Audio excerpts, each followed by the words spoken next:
Hey guys, Penadele here, and welcome back to Let's Play Pokemon Leaf Green. This is post-commentary because I am a doofus, but hey, at least I managed to be recording the video, even if not the audio. Yeah, tenaciously. Certainly wasn't handily.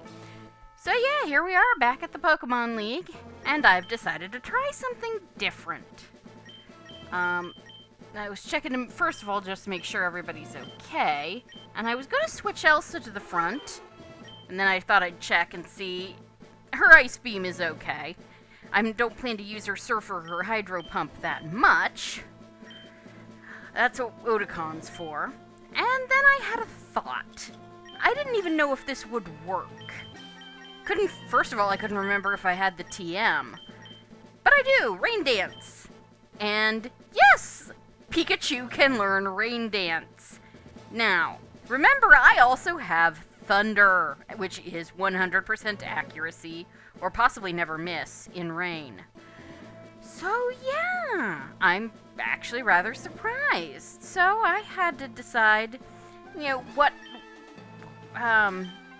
I really wanted to do this, get rid of one of my moves, what moves should be forgotten, and I thought about Shockwave, but Thunder Shock is actually weaker than Shockwave.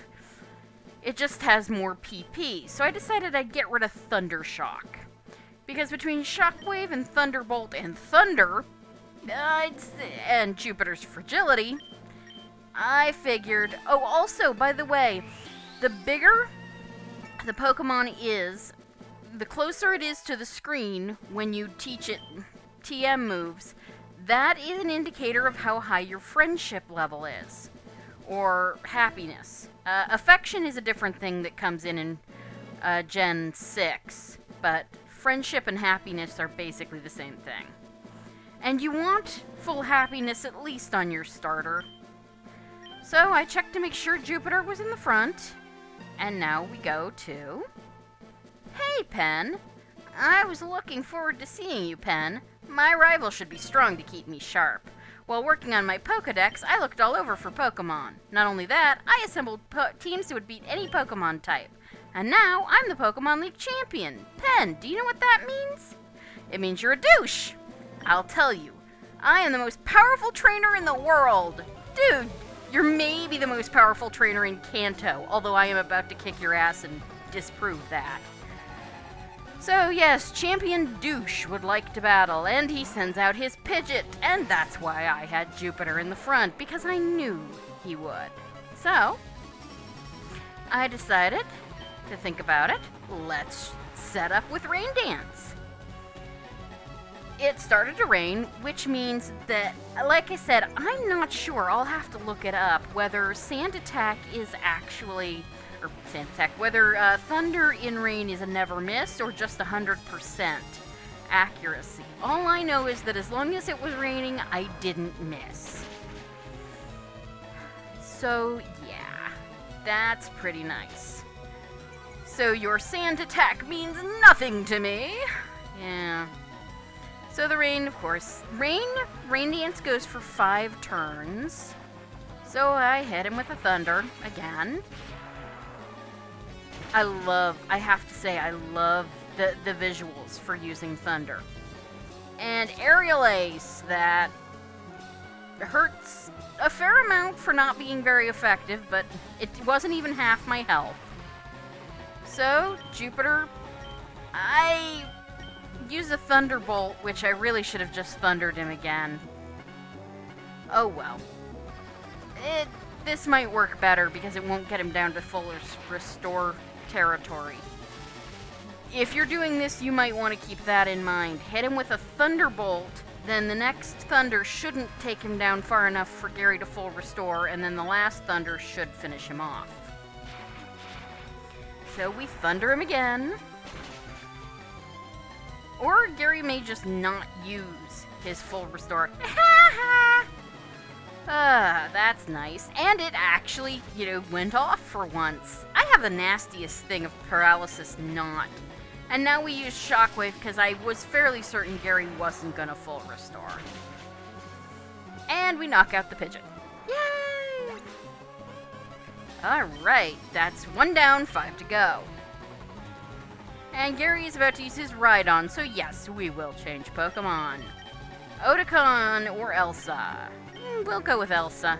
Her Surf is a little more powerful, which is why I decided to go with it instead of Otakon's Surf. Because Rhydon, it has Lightning Rod for an ability, which makes it draw all electrical attacks. But it's immune to electrical attacks, and it's only in single battles. And it's still Rock and Ground type, so one good Surf will kill it. I don't even know. So yeah, that's 2 down. And he's going to send out Venusaur, and I decided no, because Elsa's got Ice Beam. She's still got quite a bit of Ice Beam. And Ice Beam isn't really going to be useful against anything else in the fight.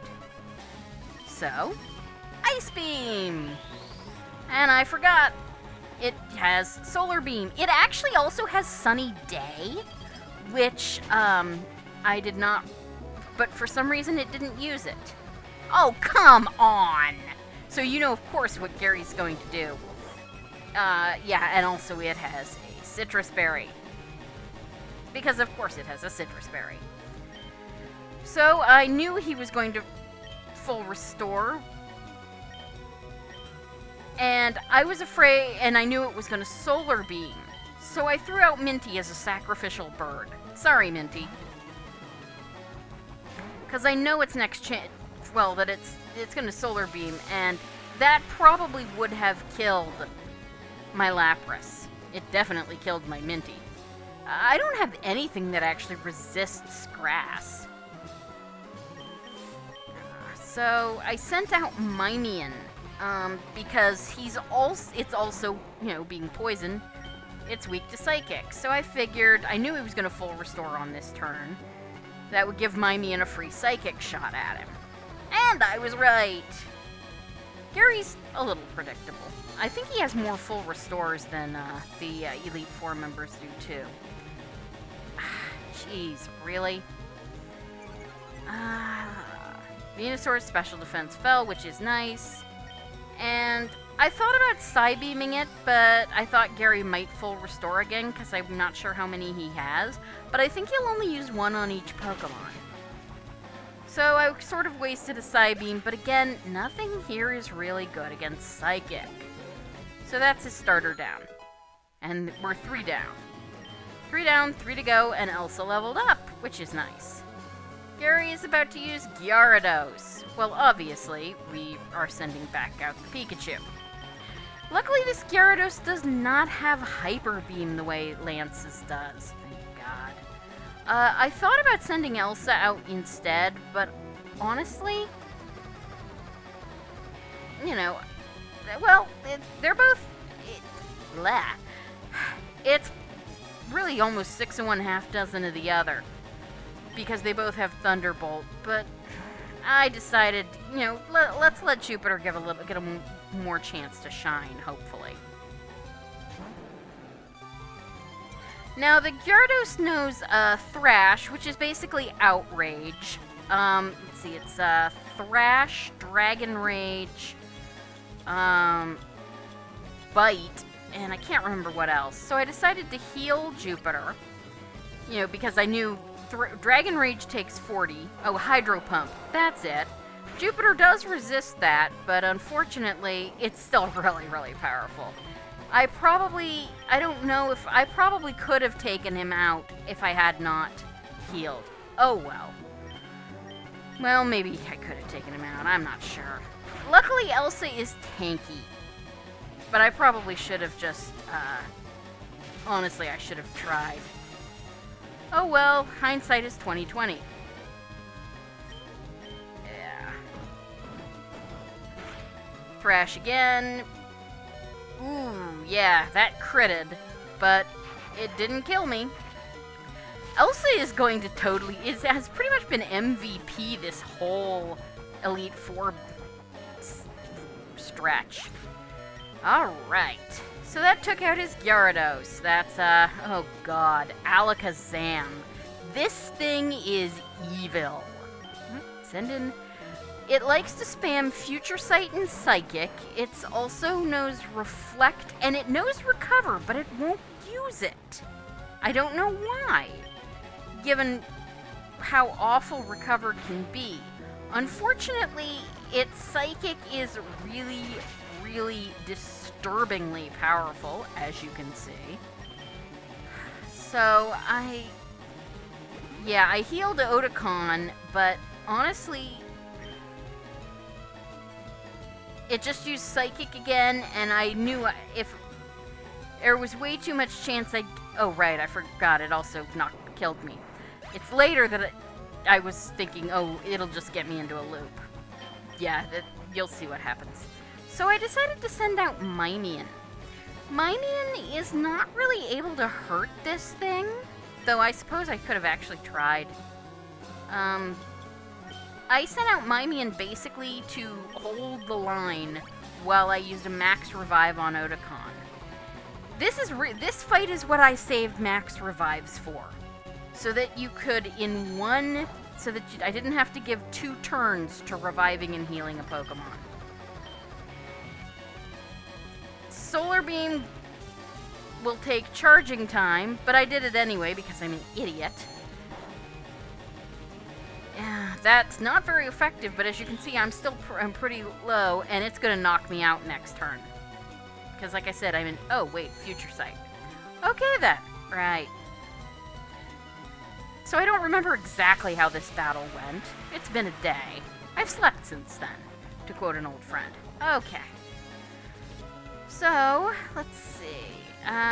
No, I don't want to use Leaf Stone. I was trying to decide full restore or max potion. I just went with max potion. I mean, I can certainly buy those later. And then I tried to use it on Toph accidentally, because what I really was doing instead of healing was I was going to bring out Toph. I wanted to see if Earthquake would help. Alakazam does not exactly have the best physical defense. Unfortunately, Gary is actually not a complete twit. Now, Arcanine being fire type, it should be weak to Earthquake, so they're really fast. And it's got pretty good physical defense. So, yeah. At least the Earthquake went off, but as you can see, it did okay. And then Toph took the Future Sight attack and passed out. Yeah. This is still not going nearly as badly as it could. So I sent out Otakon because, well, he's got Surf, and he's fully healed. Arcanine used Flamethrower, which I was hoping, wouldn't crit, and it hurt a bit for not being very effective, but it's not bad. And of course, one Surf was not quite enough because this is just ridiculous. And I knew Gary was going to use another full restore. That's why I just used Surf again. Yeah, I guess maybe he's got 6 of them, 1 for each Pokemon. I don't know. All I know is that he can do some really nasty, and I was like, oh, please don't kill me, please don't kill me, please don't kill me. Good. And then another Surf should take this Arcanine out. Which is good, because it also knows, Bite and Extreme Speed. Eventually, if you come back, you can rematch Gary, and it will know Aerial Ace. Which, what the hell? I'm not gonna do that. I'm not rematching the Elite Four and the Champion. That's just, no. Okay, so I'm kind of low leveled, everybody's weak. So I decided I'd send out Otakon and max potion him and see if I couldn't maybe do a little more damage to this Alakazam, because Alakazam. And then it used Psychic. And I realized it's gonna kill me if it does it again, especially as my special defense fell. And it was faster, so I decided not to heal because I knew we'd just get into a loop. So Otakon fainted, so I sent out Mimian basically to buy me time to heal Elsa. Because she's my most powerful Pokemon. And even though Alakazam is not weak to her, she's got powerful enough attacks, plus she's tanky. She has way more hit points than anyone else. And as I proved with Cetacea in the last, then the mime fainted.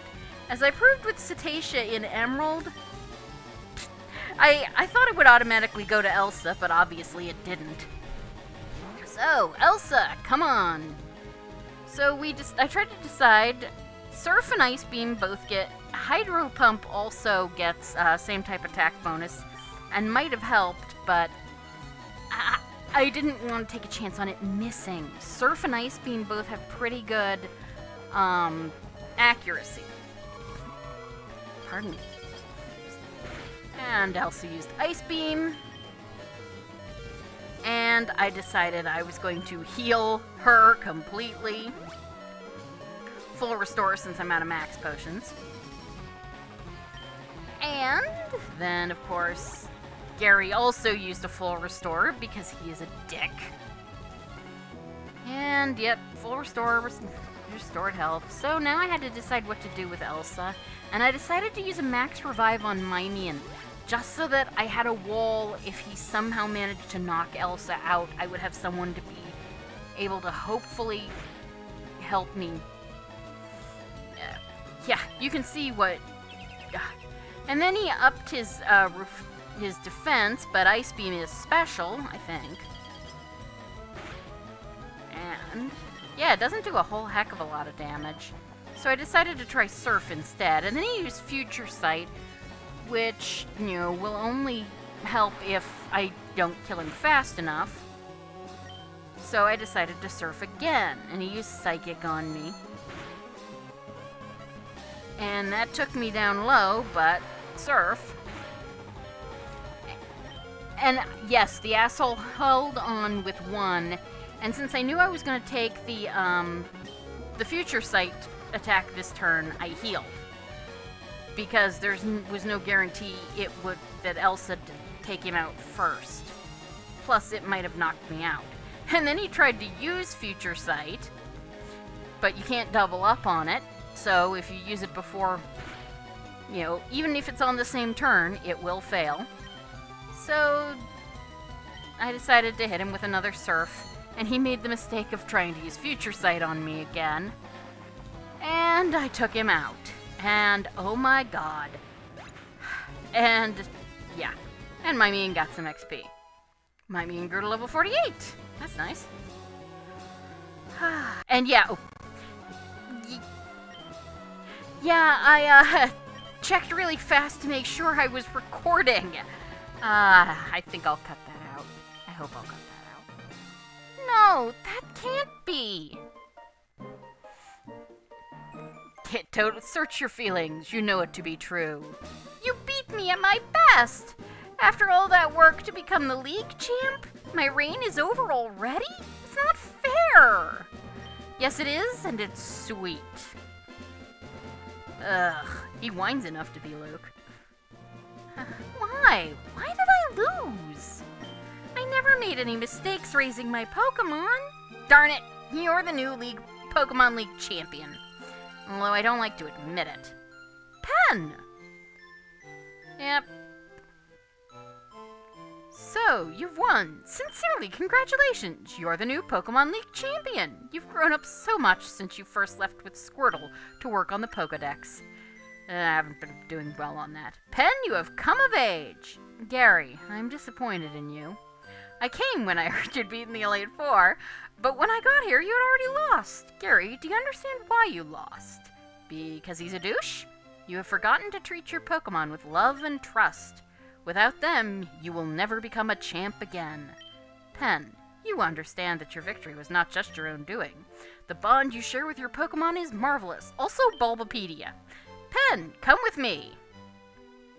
Bulbapedia deserves a lot of credit. So we come in here. I love the polished floor. Congratulations, Pen. This floor is the Pokemon Hall of Fame. I would think the room is the Pokemon Hall of Fame. Pokemon League champions are honored for their exploits here. Their Pokemon are also recorded in the Hall of Fame. Pen, you've worked hard to become the new League champion. Congratulations, Pen! You and your Pokemon are Hall of Famers! Yay!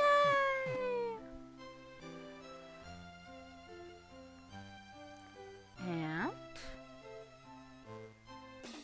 saving. Yeah, definitely not. Oi. Jupiter the Pikachu! Minty the Fearow! Mimian the Mr. Mime! Toph the Graveler! Otakon the Blastoise! And Elsa the Lapras, who was pretty much the MVP of this stretch. Wow. Although everybody really did help. I mean, even Toph. Admittedly, some of them helped more by being meat shields than anything, but everybody got in a few licks. And so here we are. Gary shoves us out of the way because he's still a douche. Professor Oak stares off after him, stares at us, hurries off. I cannot move at all at this point, which was kind of annoying me. Because of all the hesitation, it's like, do I get control back now? Do I get control back now? And now it's credits time as I run along the road. I hope those are good shoes. So yeah, this was a lot of fun. Junichi Masuda. Oh boy. Oh man, had his work cut out for him. I gotta say, I really, really love this game. I think Emerald is maybe a better game. It's certainly a bigger game. And I like the later games. Of course, my first Pokemon games were actually Omega Ruby and Alpha Sapphire. So, Generation 1 was bleeding edge. I mean, you have to respect what those programmers pulled off. Those games they were making the hardware do things nobody thought was possible. And it's a miracle those games even got made. But that said, that meant they were extremely buggy. Also, there were things they just didn't know needed improvement until the games actually came out. So of the two Kanto experiences, I think this one is better. Pardon me. Now, that said, I mean, Gen 1, amazing games. And to fit them all on Game Boy hardware was amazing. But I find I enjoy these games more than I enjoy Generation 1. That's just one of those things. And the Venusaur! Gary's starter. And here we are in Lavender Town. We're sort of, pardon me, going around the towns. Not exactly in the order we hit. Well, yeah, actually we are, because there's Celadon, except that we go to Saffron, I think, before we go to Fuchsia. Braille check. Yes, there are Braille places in this game where there are codes hidden in Braille for you to figure out, just like in Emerald. Yeah, because see here, now we're in Celadon, Saffron, where, even though we haven't been to Fuchsia yet. So, I don't know. And Blastoise. Otakon was a pretty badass turtle. And there's the douche, looking pensive. Staring off into the distance, as the wind blows his pants. Satoru Iwata, he was amazing. What he did for Gold and Silver, managing to shrink the game down so not only could it fit on a cartridge, but they could fit all of Kanto in as a post-game. Amazing. Translator, Nob... I wonder if that was short for Nobuo. I don't know. But yeah, I mean, and here we are in Fuchsia, of course, heading south. And Cinnabar. It's interesting. Cinnabar doesn't really have the red theme. And Pikachu, who's not a starter unless you were playing Yellow, which I think is what they were referencing there. Pokemon Yellow, because it was a first-generation game, too. Gen 1 and Gen 5 are, I think, the only two generations that have 4 games in them. Gen 3 has 5. I think that's still, and that's the end. But of course it's not actually the end because there's a ton of post-game. So, we go back to the title screen, and we press start, just as always. And we continue. Bruno, Agatha, Lance, and Gary. A marvelous battle! Yeah, that went down to the wire, damn. And we saved here in Pallet Town. And then up comes Oak. Ah, Pen, you seem to be enjoying traveling. Knowing you, Pen, I can easily imagine you going out to even more exotic locales. Good for you! Good for you! Ho ho ho ho! Yeah, I don't know why I scrolled through that so damn fast. So yeah, here we are, back in Pallet Town. Now, of course, to really there are things we could do right now that would be count as the post-game, but to really open up the majority, well, everything, I need to get up to 60 Pokemon in my Pokedex. As you can see right now, I'm at 30. I can get 2 right away, as soon as I go get them out of the PC, by just evolving Marion and Sonica with the stones I've got. But I'm gonna have to go catch a lot of stuff. Well, a lot of stuff. It's not that much. 60 Pokemon isn't that hard to get to, honestly. Now, Bill is still down waiting for us in Cinnabar, and that will open part of the post-game. But I don't want to do that until I've got the 60 and can open the rest of that area. Because that area, there's the Sevi Islands. There are 7 of them. You can only go to 3 if you talk to Bill.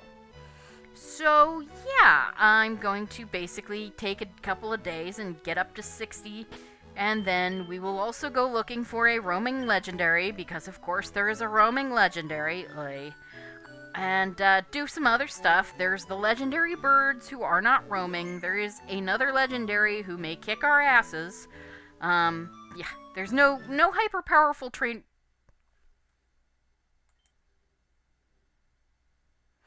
There's no hyper-powerful trainer like Steven. But yeah. So, sorry this commentary's running a little long, but yeah, I will see you guys next time. Thank you for joining me. Goodbye.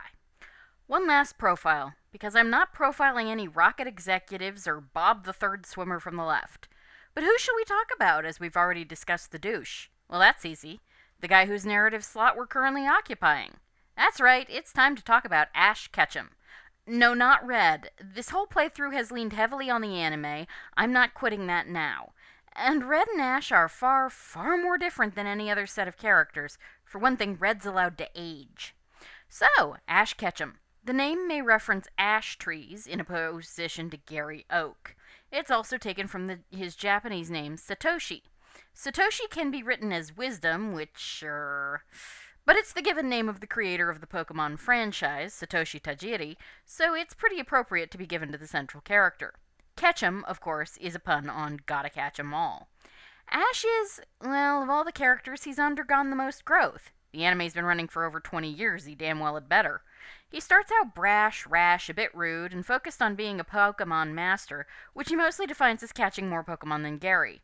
Unfortunately for him, his starter is a stubborn electric rat who has no intention of listening to a word this stupid kid says. In the grand tradition of shonen anime, they nearly die together and soon enough develop a bond that is inseparable by anything, including death. No, seriously, Ash has been dead at least once, and there's been a couple of times that he's at least been close enough for Buffyverse purposes. Which might explain why he's got at least 2 doppelgangers wandering around, actually. As things have progressed, Ash has learned restraint, humility, strategy, and how to take a punch. What hasn't changed, however, is his incredibly large, warm heart.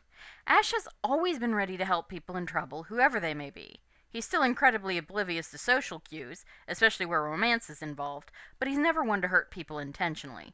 He's also become an excellent trainer. Ash's style is to learn exactly what a Pokemon can do and bring out the best ways of using those abilities and traits.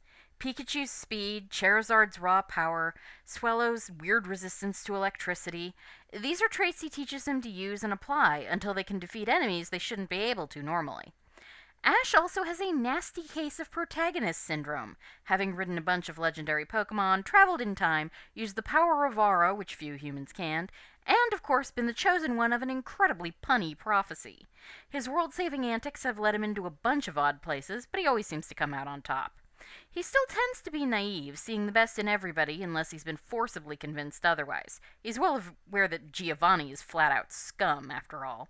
He's also an incurable optimist, but he seems to land on his feet enough to justify it. While he has yet to win an actual Pokemon League, he's coming closer and closer. Oh, and now in the Sun and Moon season, he's part of a Sentai team, because of course he is.